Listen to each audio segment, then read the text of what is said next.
Hello, I'm Sam Mak, Chairman of NCGF, also known as the National China Garden Foundation. I hope you had a great Memorial Day weekend. As an Army veteran myself during the Vietnam conflict era, this holiday has very special meaning for me.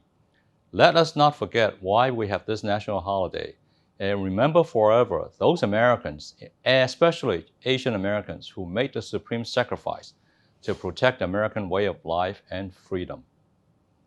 Today, on behalf of the Foundation, I'm honored and proud to present to you the video featuring a fireside chat between members of the Foundation Board of Directors and executive advisors with some very distinguished guests. These guests are invited not only because of their personal and professional accomplishments, but they also presented a very diverse point of view that span generations as well as career disciplines. We have top diplomats working in very challenged environments and college students studying at top American universities.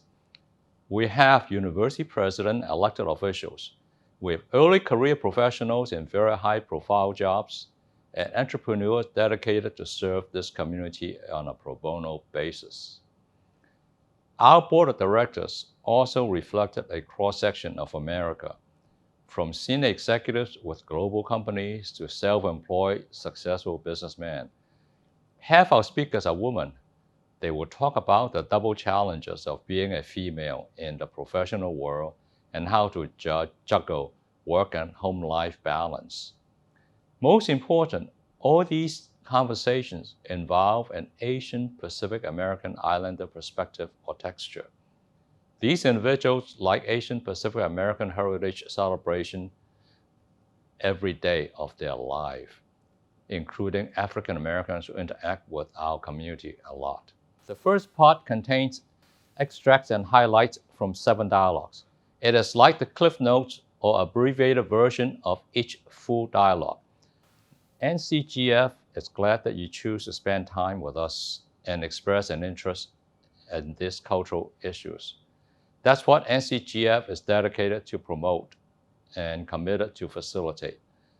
That is creating a cultural bridge and lasting bond among peoples of the United States and Asia, particularly China. As we celebrate Asian Pacific American Heritage Month, we also want to say happy 10th birthday to NCGF. You can find out more about us by visiting our website, usncgf.org. Please enjoy. Thank you. Myself. Well, thank you first for having me. It's a real honor and privilege. About the university, we are unique in the world. We're the only public institution of higher learning in and for the nation's capital. We are a creature of the District of Columbia. Our roots go back to 1851 with minor college for colored girls, which merged with Wilson School for white girls and became DC Teachers College. And then the federal government chartered two colleges in the district, one Washington Technical Institute, which was a 2-year school, and the other one was Federal City College, which was a 4-year school. When the district got home ruled in 1976-77, DC Teachers College, Washington Teachers Institute, and Federal City College merged to become University of the District of Columbia. So in some ways we go back to 1851, but in other ways we're a very new school, less than 50 years old.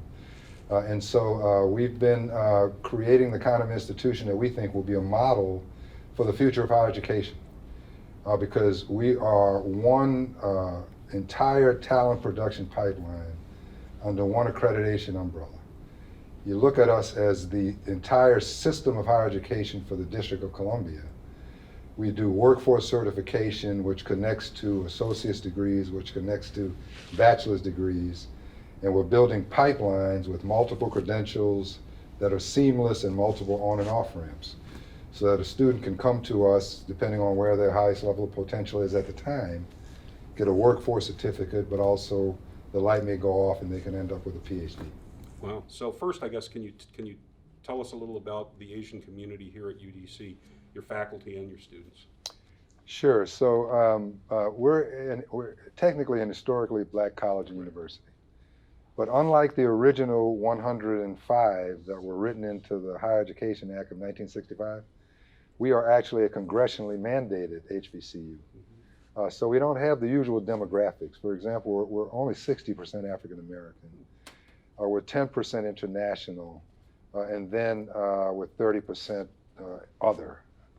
Now in the international are our Asian Pacific Rim students. We have about 150, and they're spread out across most of our programs, primarily business and engineering. And we have a robust group of faculty members. And I'm not going to name names because I'll forget one, but one is a very exciting young man, Dr. Tan. I'm going to mention him because he really is going to be a bright star for the future of the institution. And he's taken the UDC like a duck to water, and we're happy to have him. And so, things have slowed down a bit since the prior administration in Washington sort of put a damper on international students coming to America, period. But we can see it starting to pick back up, and I'm ready to make my next trip to China as soon as we can arrange. Good for you. So you mentioned diversity and that it's sort of just part of the DNA here, I guess, at the university. Can you talk a little bit more about that? I mean, I know I teach part-time at the University of Maryland, and we talk a lot about diversity as if, we need to talk about it, et cetera. But it sounds, based on your last answer, it almost sounds like, again, that diversity is part of the DNA. So, I mean, have you had to sort of put a public focus, if you will, on diversity over the last few years? Yeah, I wouldn't call it a public focus, but I will say that, it's part of our culture. Our strategic plan is called the Equity Imperative. Because we want to be on the equity side of the conversation of the future of America. Right. And we're designing the university based on the goals set in the Equity Imperative, right? We have the first Center for Multicultural, I'm not going to get the acronym right, but it is a diversity center that focuses not only on ethnic diversity, but also on gender diversity and sexual preference diversity. I have, my pronouns are him and he and him, and the whole, we encourage the university emails to put their pronouns on the emails, right? And so we try to look at it holistically, but also, a lot of the leaders, the activist leaders in the district who are students are UDC students. And so even if we didn't want to stay on our toes from a diversity perspective, we don't have a choice because they keep us on our toes. Your alumni does, yeah. Not the alumni, the students. The students. The students, yeah. And the alumni now, yeah. That's great.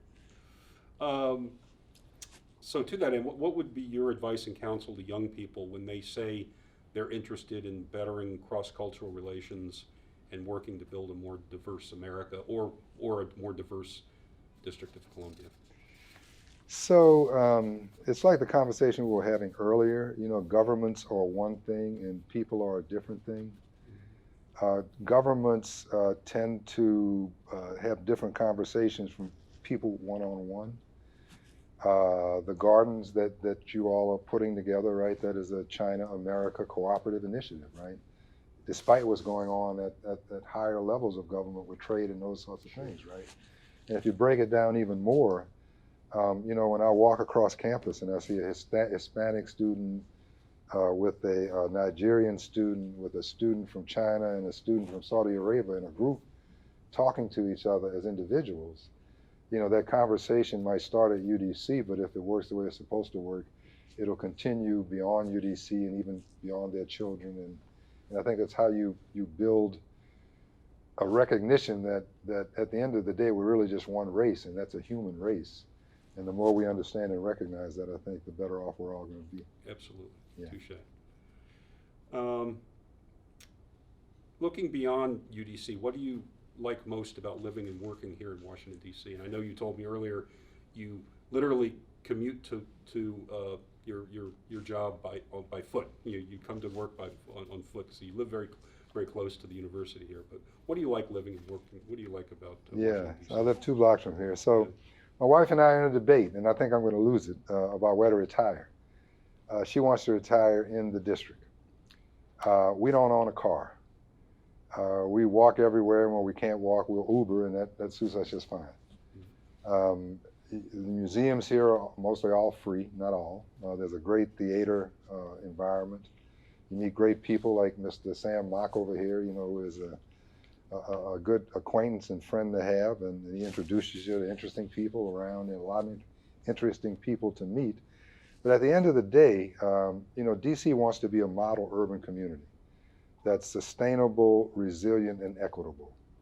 And it's gone a good way toward the sustainability and the resilience part, but the equity is something they haven't quite gotten down yet.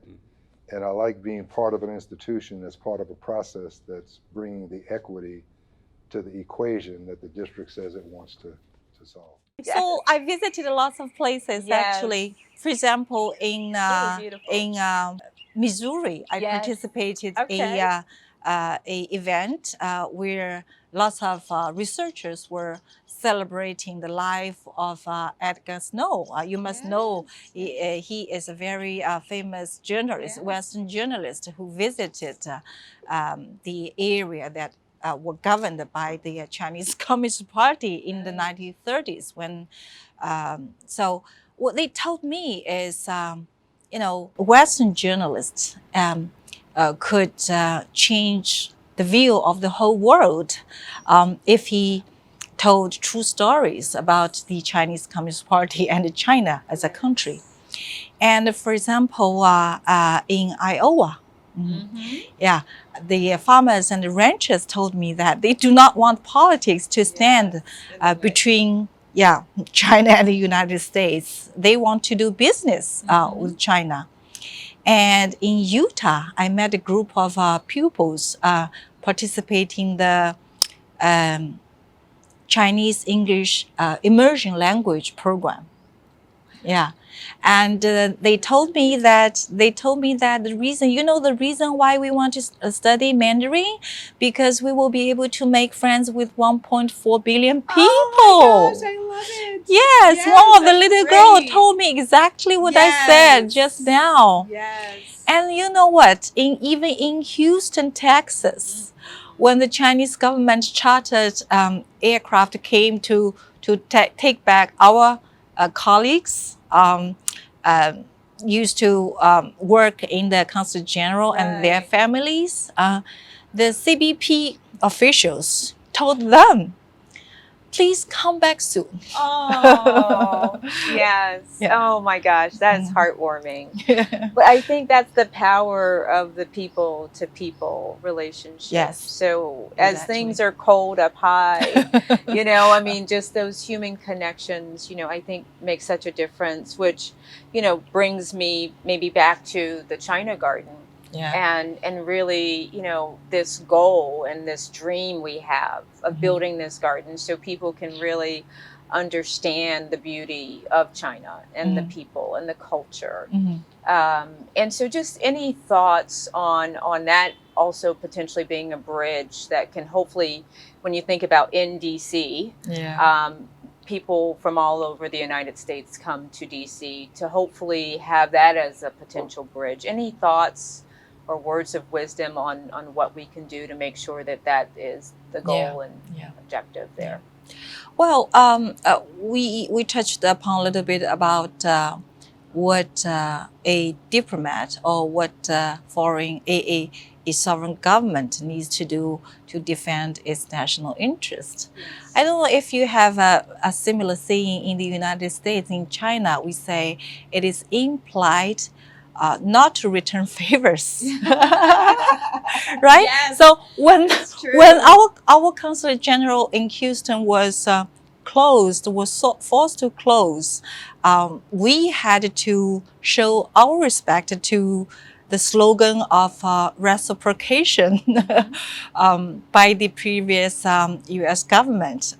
We're very sorry about that. So we had to choose to close their consulate general in Chengdu.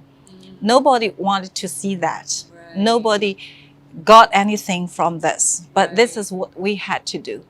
But for most times, we focus or we prefer to focus on the positive side of the bilateral relationship.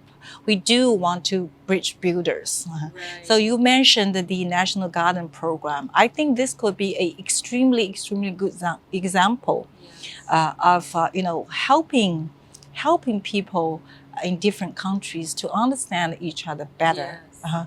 I mentioned English corners or Chinese corners. I think if the National Garden can be built up, especially particularly in the capital of the United States, it could be a Chinese corner. Yes. Oh, For that would be students, beautiful. yeah. Oh, that would be wonderful. For students to practice Mandarin. Yes. Yeah. For tourists to enjoy, to appreciate the very unique Chinese tradition and beauty. And also maybe for example, researchers. Yes. To do something to learn more about the ideas of China garden development. Yes, of course. And maybe for more broader Americans to understand how the Chinese people have developed in the long history the ideas of the relationship between the man and the nature, Yes. and the home and the society, home and the country, and also understand the ancient philosophies they developed for such a long time that are still impacting the Chinese government's philosophy of governance at home, and also foreign policy abroad, because we, from history, we emphasize harmony and unity so much. I think those ideas are still having huge impact on the current government and the current practices. Yes. Let us know what is your role and responsibilities at Asian Week Foundation, please. Yes, so we started the Asian Week Foundation as a vehicle to do community work. And it was named after the Asian Week newspaper, which was started by my father. With the Asian Week Foundation, really what we wanted to do was to help develop the Asian American community. Another really important aspect when you talk about being Asian is that my former professor, Ronald Takaki, who is known as the father of America's multicultural history and has written like 15 books on the subject, he used to have a saying, and he would say, "There are no Asians in Asia." When we go to China, we have Chinese people. You go to Japan, they're Japanese, Korean, and the Philippines are Filipinos. But when we come to the United States, all of a sudden we become Asians. And so this is, again, an example of why this is a new concept of being Asian. And there's 2 points to make to that. One is when we talk about being Asian, just by saying that we are Asian, we are claiming our American heritage, because this is an American construction. But the other part of it is that we are many different cultures that come together as an Asian American community. And the diversity of the Asian American community, I think, is actually the strength of our community. And so at the Asian Week Foundation, one of the things that we were doing was exploring how this diversity of the Asian American community is also helping us to come up with our identity as Asian Americans. More and more, we want to know, what does it mean to be Asian? What does it mean to be Asian American? And the Asian Week Foundation started on the premise that identity cannot be formed like a piece of clay. Identity comes when you bring all the pieces together. The motto of the Asian Week Foundation is community, inspiring community through diversity. Okay, and what we preach is a paradox of difference. When we bring the Asian community together, we want the Chinese to come and show their culture. We want the senior Japanese to come and see how they're different, and the young Filipinos to come and be their own self. And it's through when everybody comes together with their differences, somehow we can see our commonality and we can bring the Asian American community together. I guess I will give one example of the Asian Week Foundation's work, which was in regards to fighting hepatitis B disease. Hepatitis B disease is the greatest untreated disease in the world. More people have hepatitis B that need a vaccination or need treatment than any other disease. Hepatitis B is also the greatest cause of liver cancer in the world. Almost 80% of liver cancers are caused by hepatitis B. But the third element of hepatitis B that was appropriate for the Asian Week Foundation is that hepatitis B is also the greatest health disparity for Asians. The occurrence of hepatitis B among non-Asians is 1 out of 1,000. The occurrence of hepatitis B among Asians is 1 out of 10. Asians are 100 times more likely to have hepatitis B. And so this is the greatest health disparity for our communities. So this is why the Asian Week Foundation took this up and said, what can the Asian community do to help solve this problem? We did start in San Francisco, which is, the capital of Asian America in many ways. And actually San Francisco at that time had the highest rate of liver cancer in the whole country. And the reason why San Francisco had such high rates of liver cancer is because of the Asian population, because of hepatitis B and the liver cancer. So when we started getting involved with the hepatitis B movement in 2007, we started the Hep B Free campaign in 2007. And what we did was we brought all the Asians together and said, hey, this is a disease affecting our community. How can our community step up to the plate and solve this? And they came together. And in those days, when we started that, what we would do is we would put up a slide when we had our community meetings. And the slide would be a cover from the World Health Organization. Their magazine is called World Health. And, the only disease that has been eradicated in the world, in the history of the world, is smallpox. And when smallpox was eradicated, the World Health Organization magazine, World Health, ran a front cover. And it was a picture of the globe, and there was a banner saying, smallpox is dead, 1980. We took the same cover with the globe, with the World Health magazine, with the globe, and a banner saying, hepatitis B is dead, ? When can we eradicate hepatitis B? Because when we do eradicate hepatitis B, the history will write that it was the Asian American community that came together to end hepatitis B disease. So we worked together on this, and we worked, we worked with the federal government. We worked with the CDC.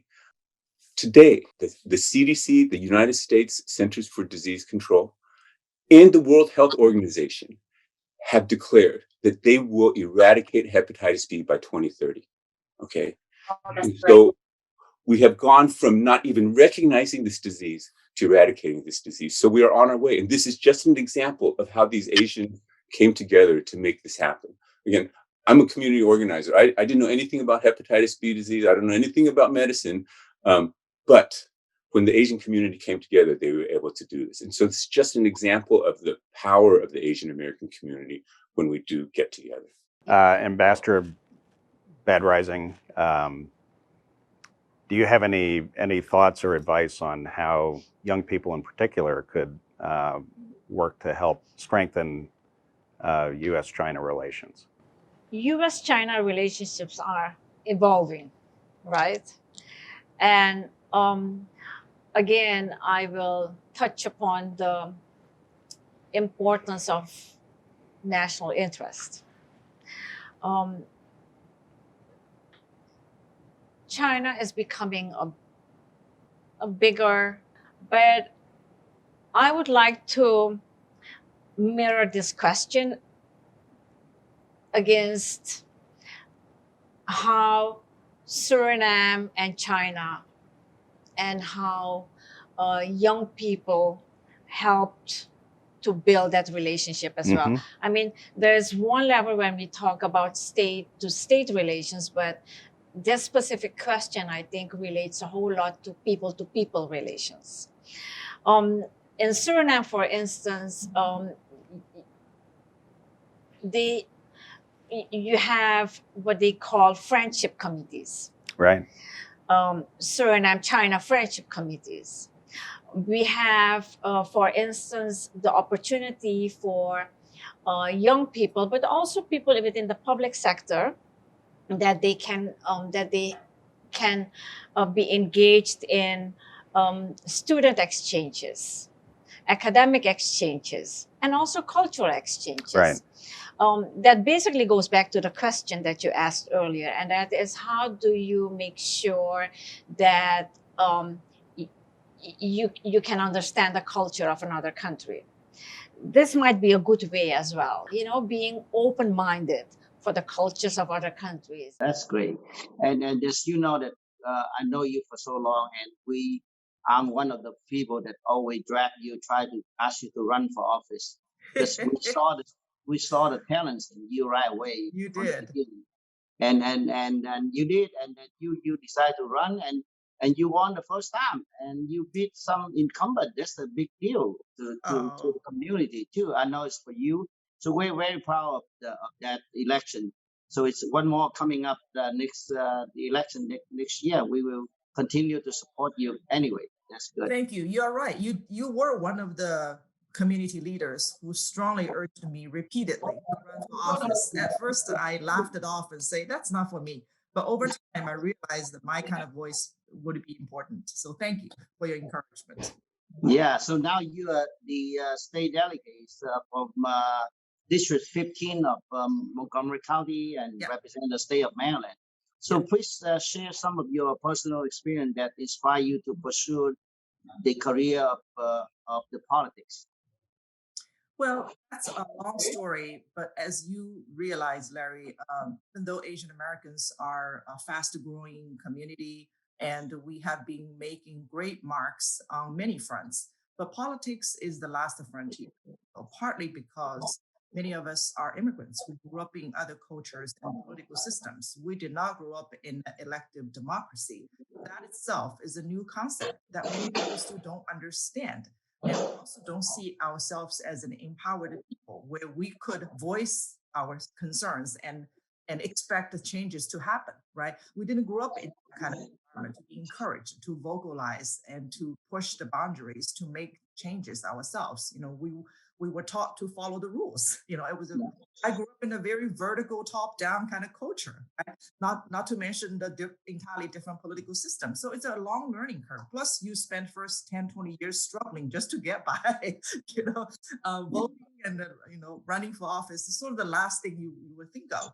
But over time, I realized, what it really means to be an American, right? I adopted the Asian American identity. I'm not just a Chinese. And so I had to confront many levels of discrimination, struggles, and challenges, right? So I spent more time reflecting on these things, and I decided to get involved just to learn, involved in OCA, Organization of Americans, which Mr. Sam Mock used to also, be a president of OCA DC, right? To learn about what it means to be American as an Asian, as a Chinese. And over time, I felt like we need more voices, and not necessarily running for office, but just to vote, just to be engaged in civic matters, to serve on boards, committees, and commissions, to show people that we are as much part of the community as anyone else, to kind of anchor our communities locally, because some people care more about elections at their home countries than elections locally. They don't even know who their local representatives are, right? And to me, we don't really need to wait a generation to be Americans. We are Americans. Americans come with all sizes and looks and accents. We don't have to be uniform to be Americans. So once I realized these things over time, I said, why not people like us, right? So I devoted myself to public service. I became a political appointee by former County Executive Mike Leggett. I enjoyed doing community engagement work. I spent a lot of time encouraging other people to vote, to donate, and to do all kinds of things. And over time, people like me kept saying, why don't you run? Why don't you run?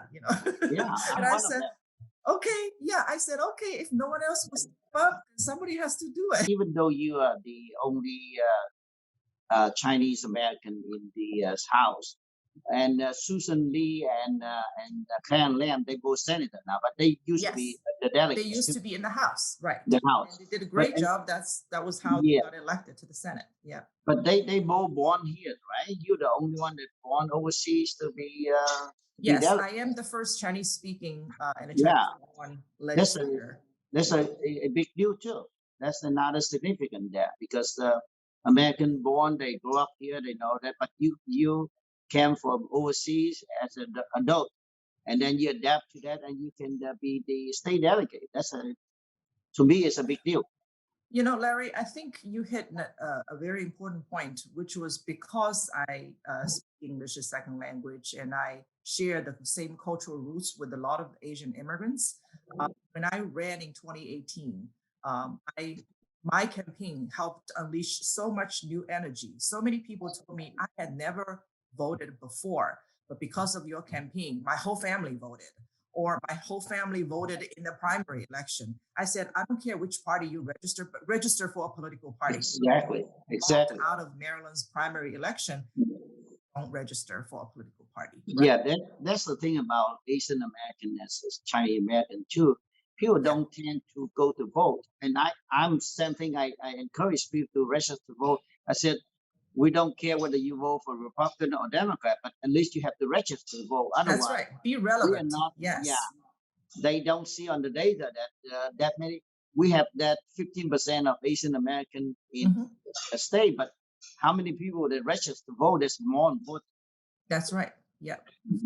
Yeah. So as an Asian American elected official then, what do you think is the cause of the lack of representation that Asian Americans, have in the elected legislatures, and what do you think can be done to fix that? I think the greatest challenge is navigating through a political system that is not the easiest for a novice, right? And there's no easy instruction book or manual on how to run for office or to serve. I think a lot of Asian Americans want to help their community. They want to serve people, but it's not a natural avenue to turn to run for office because it's not an easy thing to do. That said, I think we, particularly those of us who are Asian American electeds, which, there aren't many of them, we're underrepresented. We do try to reach out to other Asians that are interested in running to help give them that guidance, give them that support.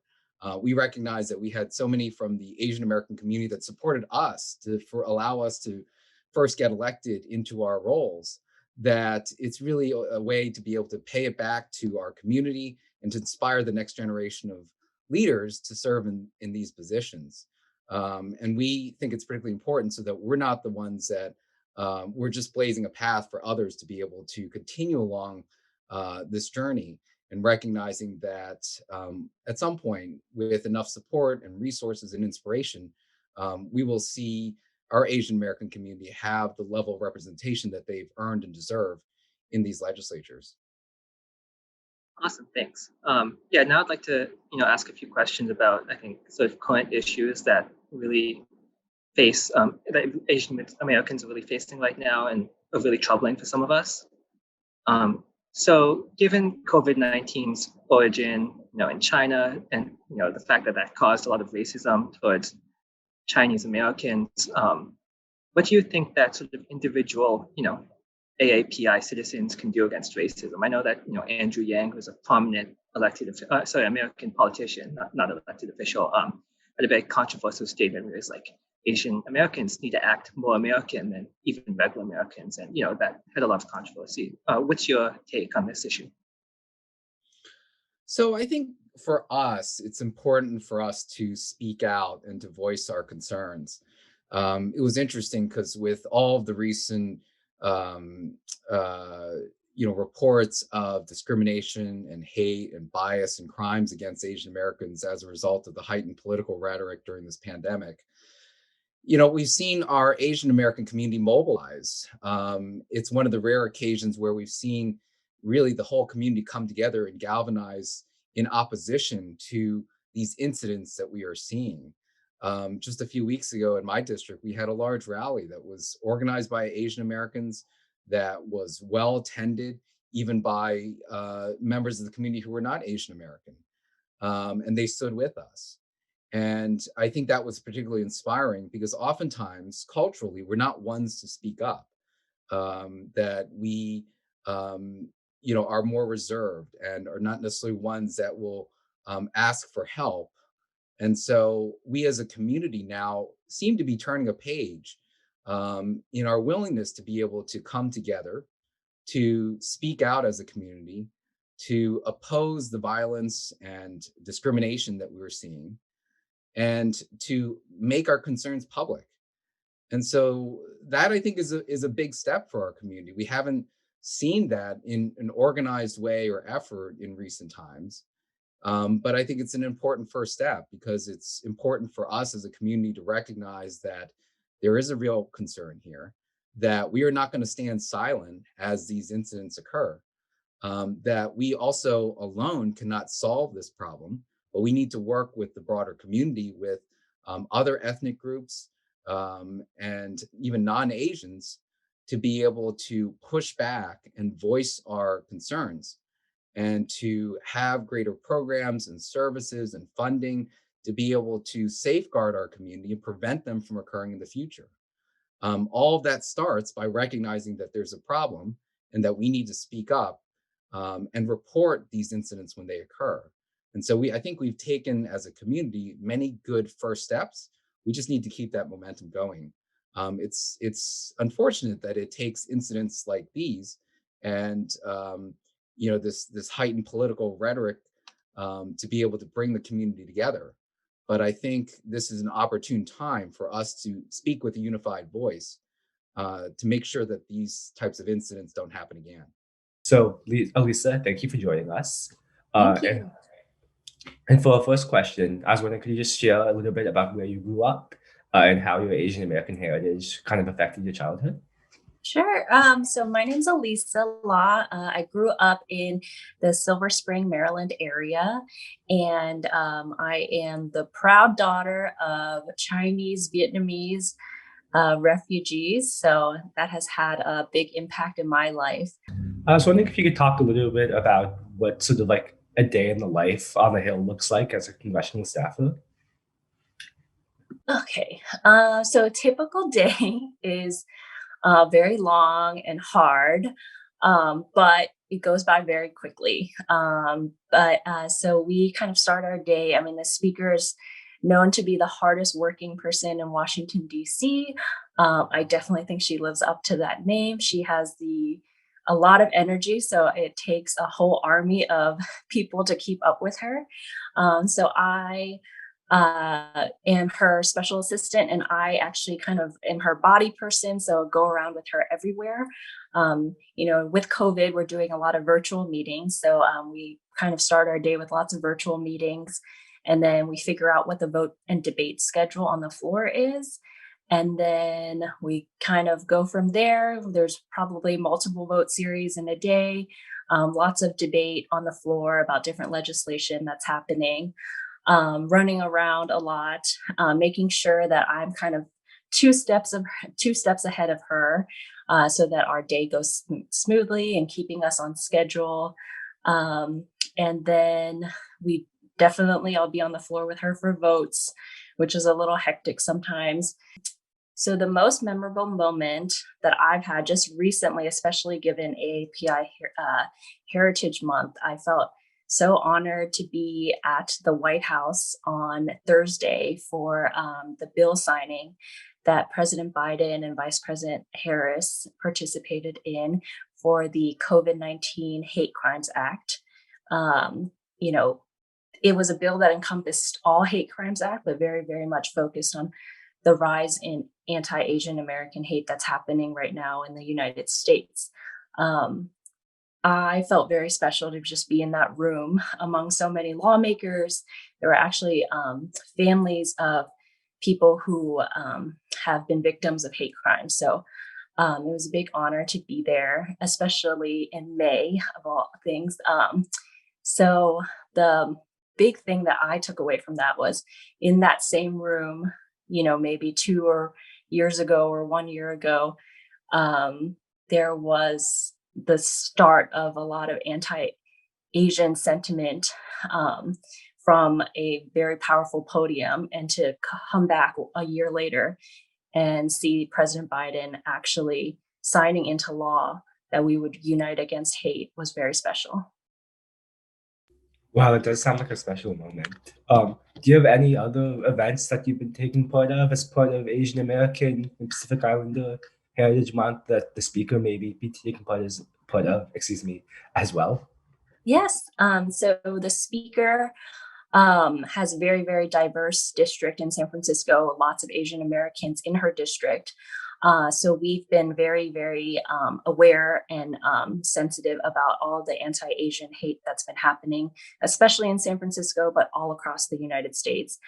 So we've participated in lots of roundtables with many different Asian communities, especially there's a big San Francisco Chinatown community. And we've been talking to them about what legislation can impact their lives. Also, not only about hate, but small businesses during COVID and how they can get some relief. So it's been really something that we've been doing for the last year. And it's really culminated into an amazing bill that we got passed, the COVID-19 Anti-Hate Act that just passed last week. So it's been a really just once. A lot of work needs to be done, but a little sigh of relief when that bill got signed by the president. So it's been amazing. Yeah, that's definitely a very important piece of legislation. Just one last question for you today. As you've embarked on your career in public service and in government, would you have any advice to young people, especially young AAPI people who are interested in working in politics or in government? Okay, so my advice to young AAPI people working in government or public service is that you be yourself and speak up, talk about your heritage and be proud of it. I think sometimes culturally, maybe we tend to be a little bit shy about our food and our culture and all of that, and we shouldn't be. And I think that people are actually very embracing of it, and we should be loud about it, and we should be the voice for the voiceless, because we need more AAPI voices in public service and in government. So I would say to all the young people that want to be in public service, work really hard. That's to be expected and always something that your parents tell you.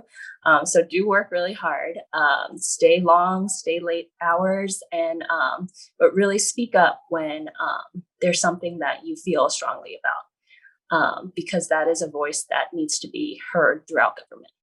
Okay. Hi, Ian. Very nice to meet you here. We know you're currently studying at Stanford University. So can you share with us what is it like to be studying at Stanford, and what do you like best there?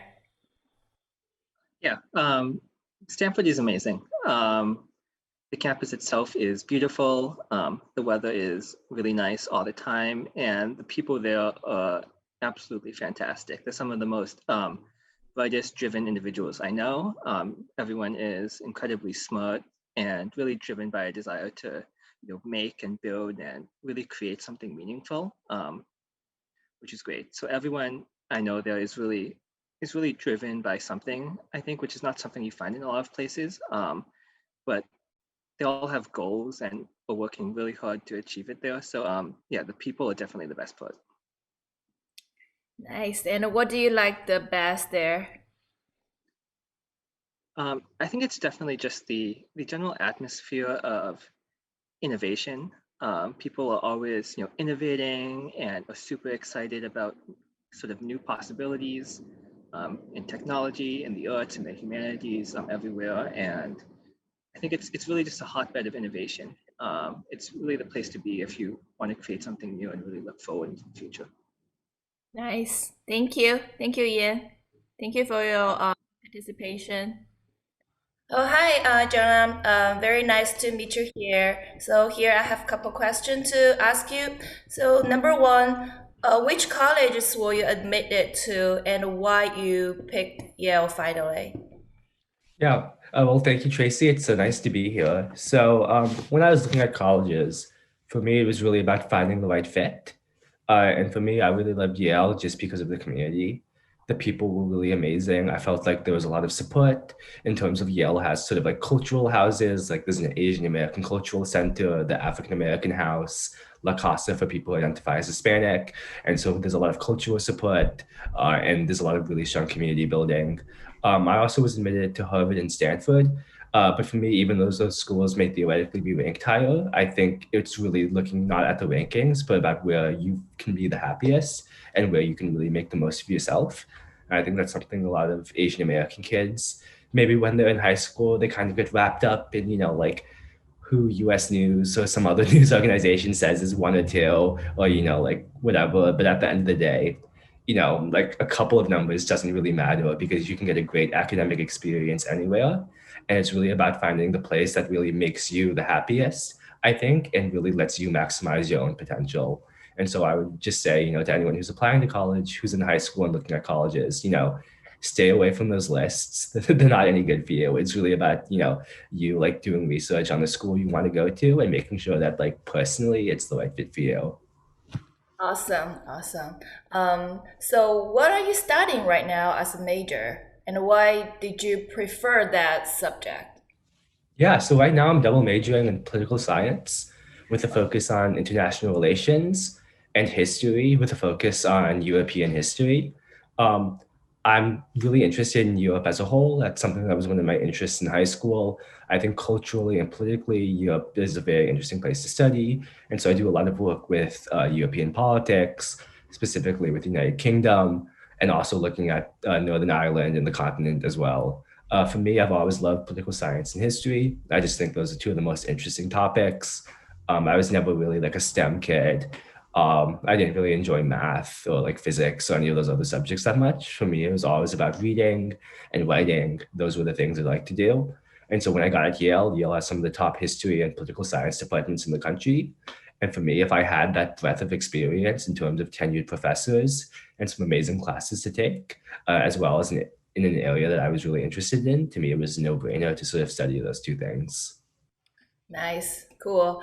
So a lot of people very curious, what is the life like at Yale, and what do you like best about Yale now? And yeah, so could you share with us? Yeah. So I think my favorite thing about Yale, as I said before, is really the people. I think at any school that, really prioritizes academics, you obviously have people who work very hard, but I've never felt it to be competitive. It's a very collaborative environment. The work, like I have a really strong group of friends. And Yale really provides, I think, a lot of support for that community building. One of my favorite things I said before is we have the AACC, which is like the Asian American Cultural Center, and they host events with like Asian American food, and they celebrate, various Asian American holidays from across the Asian American diaspora. So you have like South Asian and Southeast Asian and East Asian holidays all celebrated. And that's really cool to me that Yale really, puts money into sponsoring organizations like this. And I also just really like, I think, the way Yale sets up like their communities in terms of like our dormitories. So they group us into these separate residential colleges. And these are a little bit smaller, around 100 kids per year, per class year. And there's, I think, around 14 of them. But it really allows you to get to know those 100 students really well. And for me, in the transition from a smaller high school to college, that was a really important community for me to not feel overwhelmed, because when you went to a high school with 80 students, going to college with 1,600 students per class year can seem like a lot, and that was a really good way, I think, to ease myself into it. And so it's a little bit funny because I think everyone always asks about the classes or the professors when they think about what you make the most out of college. But honestly, every college student I know who I've talked to, like the things they remember are their friends and the community and the clubs and the people around them. And so that's really what I think like the most important part of college is. Like, not saying that classes aren't important, like academics are obviously very important, but there's a lot more to college than that. And so that's really my favorite part about Yale. Nice, thank you. It's very impressive. Thank you, Jana. Thank you for your presentation. Yep. Right. Thank you so much, everyone. Tracy and Chen, are you good with that? Yeah. Okay. You good with it, Tracy? Chen, Dear friends, ladies and gentlemen, I want to take this opportunity to thank all of you for joining us in celebrating Asian Pacific American Heritage Month Fireside Chat virtual event. I'm Karen Fu, the Associate Executive Director of the National China Garden Foundation. It's been an honor to share this event with each of you. Our featured speakers gave us a close look at a society, culture, and people which we couldn't have gained in any other way. We are grateful for the speakers taking time out of their busy schedules to attend this event and to share their knowledge, thoughts, and experiences with our audience. We truly appreciate speakers like them who are willing to give their time and talents to enrich the lives of our Asian communities and our young people. 2021 also happens to be the 10th anniversary of the National China Garden Foundation. We want to wish it a happy birthday. The National China Garden Foundation is dedicated to building a lasting tribute to U.S.-China relations here in our nation's capital, to serve as an expression of friendship between the United States and China. The National China Garden Joint Project will provide a new platform for the people's friendship of both nations. We hope you will all support the National China Garden Project and the Foundation to enhance mutual exchange and understanding between our two nations. Please visit our website at www.usncgf.org to learn more about the Foundation and the project. On behalf of the National China Garden Foundation, we wish future prosperity to all of our Asian Pacific American friends and are looking forward to seeing you at our future events. Please enjoy the rest of your day.